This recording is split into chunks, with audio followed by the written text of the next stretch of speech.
नमस्कार। अणुवर्त स्कूल के online classes में आपका स्वागत है। मैं रजनीश शर्मा आज आपको अकाउंटेंसी का तीसरा टॉपिक जो चल रहा है अपना, पहले दो टॉपिक हो चुके हैं जो है क्रय प्रतिफल के एवज में अंशों का निर्गमन, और आज जो टॉपिक है वो रोकड़ के लिए अंशों का निर्गमन।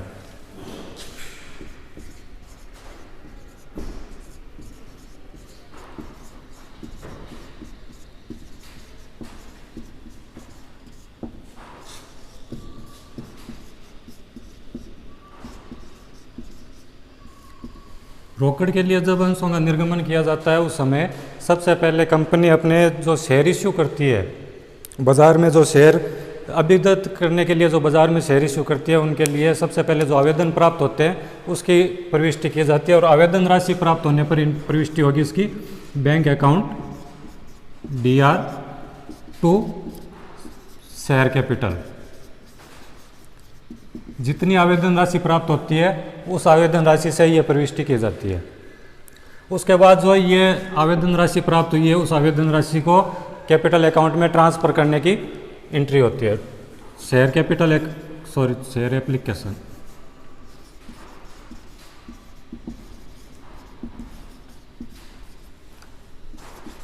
शेयर एप्लीकेशन अकाउंट DR-2, और यह जितनी भी राशि प्राप्त होती है वो डायरेक्ट कैपिटल अकाउंट में ट्रांसफ़र होगी, शेयर कैपिटल अकाउंट। अगर संपूर्ण राशि आवेदन पर मांग ली गई है तब तो ये दो ही एंट्री होती है, उसके अलावा बाकी की एंट्री नहीं होती। अगर बाकी की राशि एप्लीकेशन, अलॉटमेंट, फर्स्ट कॉल या सेकंड कॉल तक मांगी गई है तो इन सभी की एंट्रीज होती है। तो एप्लीकेशन के बाद में आता है अलॉटमेंट, जहाँ पर राशि का शेयरों का बंटन किया जाता है। बंटन के लिए एंट्री होती है share allotment account DR-2 share capital account. जो ये कैपिटल में ट्रांसफ़र करने की एंट्री की थी वही अलॉटमेंट ड्यू की एंट्री होती है। सेम एंट्री है, केवल एप्लीकेशन की जगह अलॉटमेंट लिखा जाएगा। उसके बाद में ये जो अलॉटमेंट राशि ड्यू हुई है वो राशि रिसीव्ड करने के लिए bank account DR-2 equity share या preference share allotment.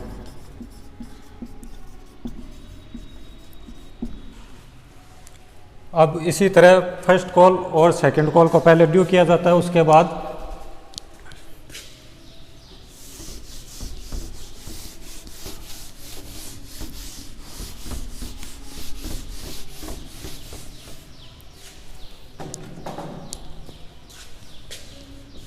First call due. तो ड्यू करने की वो एंट्री जो अलॉटमेंट ड्यू करने की एंट्री की थी, शेयर अगर फर्स्ट कॉल ड्यू कर रहे हैं तो फर्स्ट कॉल, अगर सेकंड कॉल है तो second call DR-2 share capital. इसके बाद में यह ड्यू की एंट्री और इसके बाद में रिसीव्ड की एंट्री। रिसीव्ड की एंट्री में बैंक अकाउंट DR-2 शेयर, अगर फर्स्ट कॉल की प्राप्त हो रही है तो फर्स्ट कॉल और सेकंड कॉल की प्राप्त हो रही है तो सेकंड कॉल। इसमें दो चीज़ का ध्यान रखना है। एक तो इसमें रहता है कॉल्स इन एरियर, यानी कोई राशि आवेदनकर्ता ने कोई फर्स्ट कॉल, सेकंड कॉल या अलॉटमेंट की राशि नहीं दी है तो उस राशि को जो बैंक की एंट्री करते हैं प्राप्ति की, उस एंट्री में से उसको घटा दी जाएगी। एक रहता है calls in advance. Calls in advance, अगर फर्स्ट कॉल में सेकंड कॉल की राशि प्राप्त हुई है तो उसमें फर्स्ट कॉल के समय साथ में ही उस सेकंड कॉल को लिख देंगे, वो जो जितनी राशि प्राप्त हुई है उतनी राशि से। अगर इसमें एक आपको कक्षा 12 में जो बोर्ड एग्ज़ाम है उसके अंदर एक नंबर का क्वेश्चन आता है और ज़्यादातर पूछा गया 4-5 सालों में, वो है सारणी F। सारणी F के अनुसार ब्याज दरें। सारणी F के अनुसार जो कॉल्स इन एरियर होता है, बकाया पर और जो अग्रिम, यानी जो अग्रिम राशि आई है उस पर कंपनी ब्याज देती है 12%।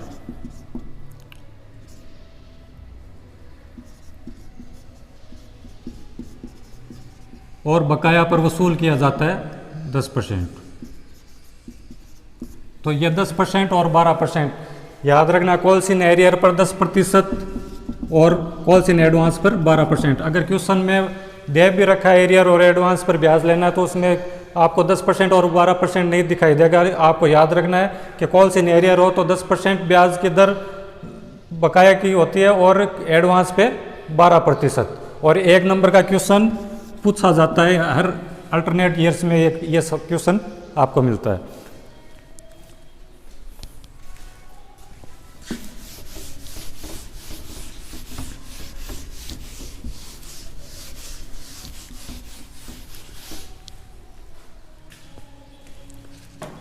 क्वेश्चन नंबर 3,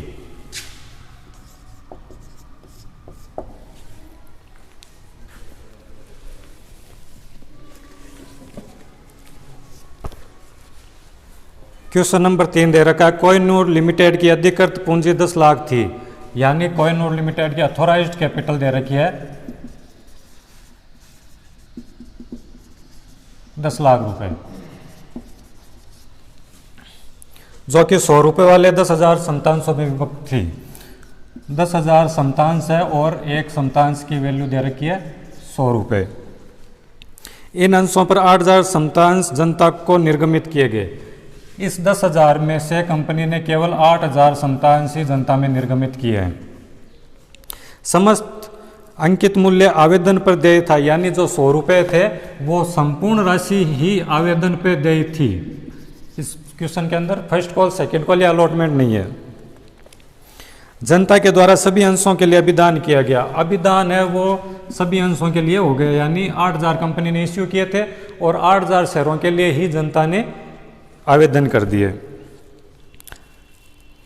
समस्त धनराशि चुका दी गई, कॉल्स इन एरियर नहीं है। कोहिनूर लिमिटेड की पुस्तकों में आवश्यक जर्नल प्रविष्टियां दीजिए, केवल जर्नल प्रविष्टियां पूछी है।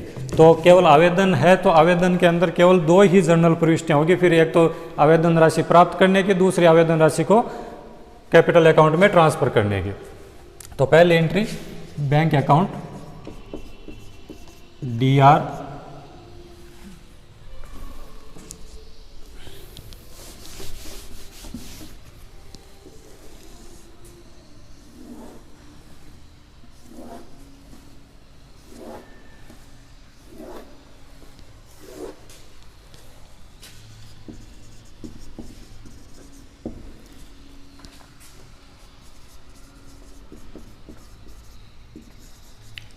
टू इक्विटी शेयर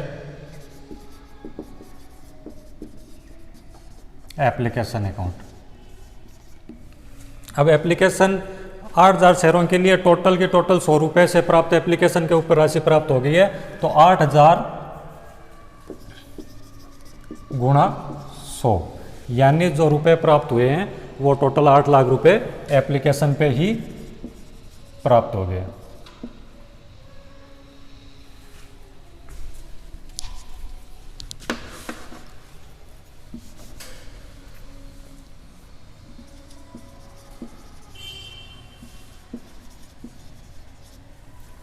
अब रही बात इसकी नरेशन की, तो नरेशन एग्ज़ाम के अंदर जो पेपर आते हैं उसमें नरेशन नहीं पूछा जाता, उसमें सीधा लिखा हुआ आता है, विवरण देना आवश्यक नहीं है। ये तो हो गई आवेदन एप्लीकेशन राशि जो रिसीव्ड हुई है उसकी प्रविष्टि। उसके बाद होती है जो एप्लीकेशन राशि जितनी प्राप्त हुई है उस एप्लीकेशन राशि को कैपिटल अकाउंट में ट्रांसफ़र करनी है।